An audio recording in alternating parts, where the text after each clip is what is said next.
Math 7, Lesson 2.6 and 2.7, Solve multiplication and division equations. So let's take a look at, to solve a multiplication equation, number one is we need to know that we're trying to solve for the variable. We want to make sure that our equation is simplified, and then we use division property of equality. Let's look at an example of that. If we have 15g and we are equals 345, we are solving for our variable, which is g. So the way that we do that is, since it's being multiplied together, we're going to divide. Same on both sides. What we do to one side, we have to do to the other. The 15s cancel out, so we're just left with a g, which is what we wanted, equals, and it's 345 divided by 15, which is 23. So g equals 23.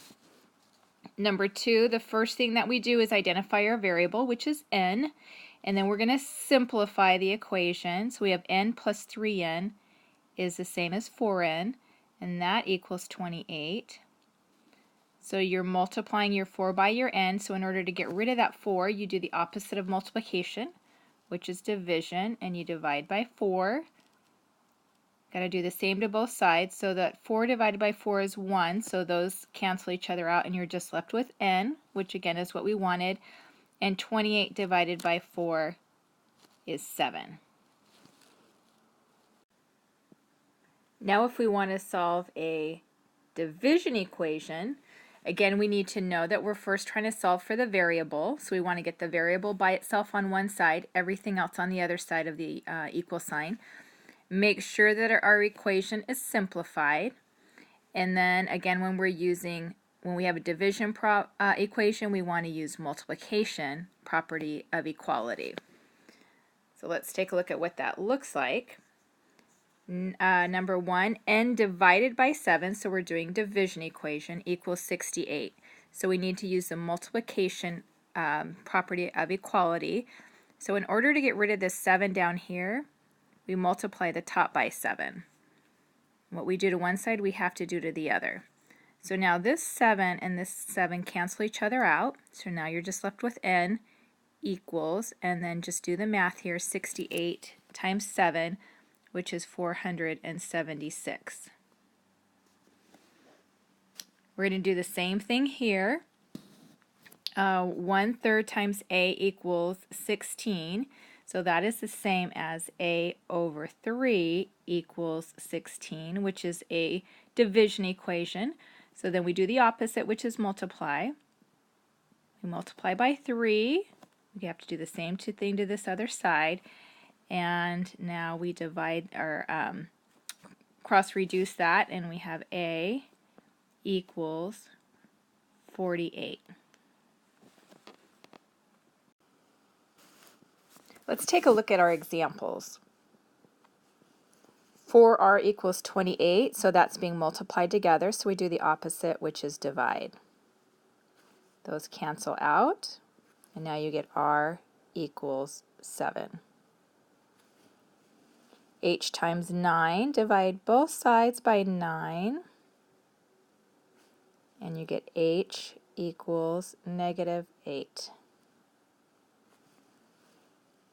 -3 times y equals 42. We're going to divide both sides by a -3. Those cancel out, and you get y equals -14. Number 4, divide both sides by -8, and you get x equals -6. So those are multiplication equations, and so then you divide on those.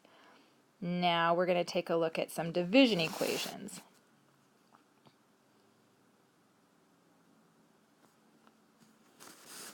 b divided by 4 equals 8. So here we're going to want to multiply both sides by 4. And then that way those cancel out, and we get b equals 32. 7 equals k divided by 18. Multiply both sides by 18.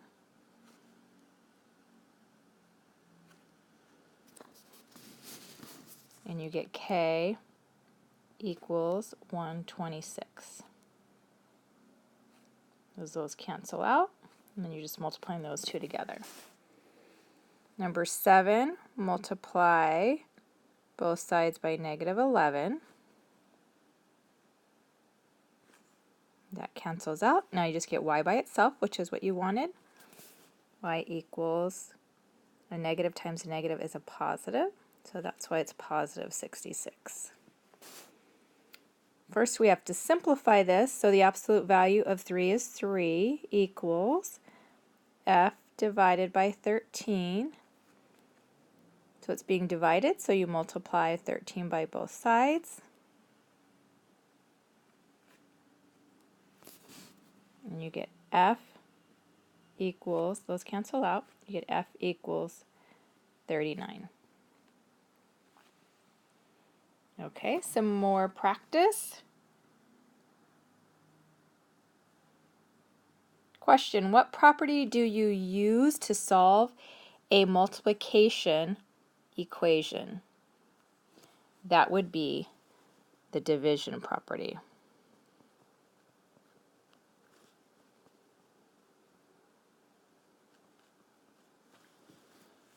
Number 10, absolute value of negative 6 is 6 equals c over negative 25. It's being divided, so you do the opposite, which is multiply. You have to also multiply with that negative, because then those two can cancel out. Do the same on this side. Make sure you keep that negative in there. And you get c equals negative 150. 11, we're solving for b, so we're going to have to simplify that. 7b minus b is 6b. So now those are being multiplied. So in order to get b by itself, we divide by 6 on both sides. Those cancel out, and you get b equals negative 1. Last one. Looks like we have to simplify all those t's. So you have 4t and 7t. That's 11t. Minus 2t is 9t. Equals 72. Divide by 9 on both sides. Those cancel out. You get t equals 8.